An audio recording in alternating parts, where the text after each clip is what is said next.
आप सभी का मेरे YouTube चैनल पर स्वागत है। आज हम भारतीय संविधान की प्रस्तावना के बारे में पढ़ने वाले हैं। इस वीडियो में आप जान पाओगे कि कैसे केशवानंद भारती बना केरल राज्य से एक इम्पोर्टेंट डिसीजन आता है, जिसमें समाजवादी, पंथनिरपेक्ष, अखंडता आदि शब्दों को जोड़े गए उन पर डिसीजन आता है। ठीक है, तो आज हम बात देखते हैं कि भारतीय संविधान की जो प्रस्तावना है वो बहुत ज़्यादा प्रभावित है अमेरिका संविधान से। देख पा रहे आप, जो अमेरिका संविधान है उससे वो प्रभावित अपनी। ठीक है, दूसरी बात करते हैं कि जो इस प्रस्तावना को प्रस्तावित किया गया था वो पंडित जवाहरलाल नेहरू द्वारा किया गया था, और वो कब किया गया था वो देख सकते हैं।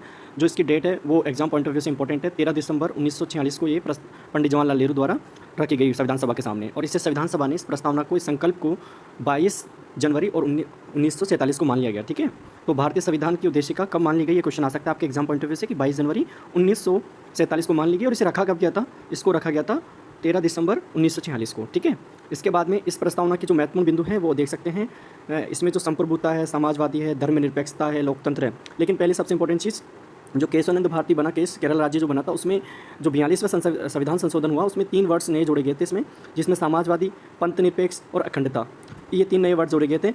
इसके बाद बात करते हैं कि संप्रभुता का मतलब क्या होता है कि जो आंतरिक मामले हैं, सोवरेनिटी जिसे अपन बोलते हैं, जो आंतरिक भारत के जो आंतरिक मामले हैं या विदेशी मामले हैं, भारत स्वतंत्र रहेगा उसमें डिसीजन लेने के लिए, यानी सक्षम है भारत, कैपेबल है भारत कि अपने डिसीजन स्वयं लें। ठीक है, इसके बाद में बात करते हैं सोशलिस्ट, जिसे अपन समाजवादी कहते हैं। समाजवादी का मतलब होता है जैसे गरीबी है, अवसर की समानता, असमानता, ये सब इक्वल होना चाहिए। अर्थव्यवस्था यानी मिश्रित अर्थव्यवस्था होनी चाहिए। धार्मिक निरपेक्षता, धर्म निरपेक्षता यानी सेकुलर, इसका मतलब है कि भारत राज्य का कोई राज्य धर्म नहीं होगा। ठीक है, लेकिन ऐसा नहीं है कि भारत किसी राज्य के किसी धर्म का अपमान करेगा। भारत सभी धर्मों को धार्मिक स्वतंत्रता से वंचित भी नहीं रखेगा। देखो, धर्मनिरपेक्ष और धर्मनिरपेक्षता का मतलब मीनिंग आपको समझ में आना चाहिए, जिसको अपन पंथनिरपेक्ष बोलते हैं। ठीक है, लोकतांत्रिक का मतलब बेसिकली आप लोग सब जानते होंगे। लोकतांत्रिक का बेसिक मीनिंग होता है कि इसमें जनता सर्वोपरि होती है, यानी कि सबसे ज़्यादा जो पावरफुल होता है वो कौन होता है इसमें। डेमोक्रेसी में सबसे इंपॉर्टेंट, जो डेमोक्रेसी में जो सब लोग होते हैं वो होते हैं उसमें जनता सबसे पावरफुल जो होता है। ठीक है, तो हम आगे चलते हैं तो हमें पता चलता है कि रिपब्लिक का मीनिंग क्या होता है। रिपब्लिक का मतलब कोई भी अप्रत्यक्ष, कोई भी जनता का कोई भी व्यक्ति, वो किसी भी समाज से हो, वो कहीं से भी आता हो, किसी भी राज्य का हो, वो किसी भी पद पर आसीन हो सकता है। ठीक है, राज्य का प्रमुख, ऐसा नहीं होगा कि राज्य का जो प्रमुख है वो वंशागुत्य होगा। ठीक है, यानी कि वो नेपोटिज्म का हो गया, उसका भाई भतीजावाद, या मैं उसका कि राजा का बेटा राजा हो, ऐसा नहीं होगा। इसका डेमोक्रेसी का मीनिंग होता है या रिपब्लिक का मतलब होता है। सभी लोग आपसे कई बार एग्जामिनर पूछता है कि डेमोक्रेसी और रिपब्लिक में क्या डिफरेंस है। बेटा, छोटा सा डिफरेंस है। डेमोक्रेसी का मीनिंग होता है कि इसमें जनता सर्वोपरि होती है, जनता के हाथों पावर होती है, राइट। और रिपब्लिक का मीनिंग होता है कि कोई भी व्यक्ति कुछ भी किसी भी पद पर आसीन हो सकता है, उसे धर्म से मतलब धर्म वर्म के आधार पर हम उसे डिस्क्रिमिनेशन नहीं कर सकते हैं।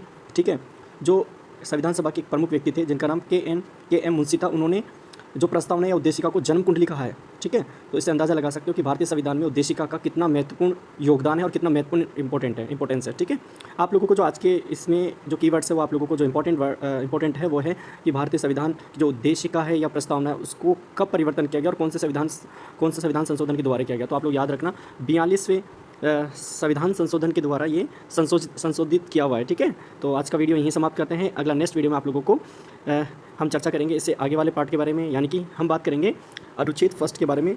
ठीक है, तो थैंक यू सो मच, आपने मेरा वीडियो देखा उसके लिए।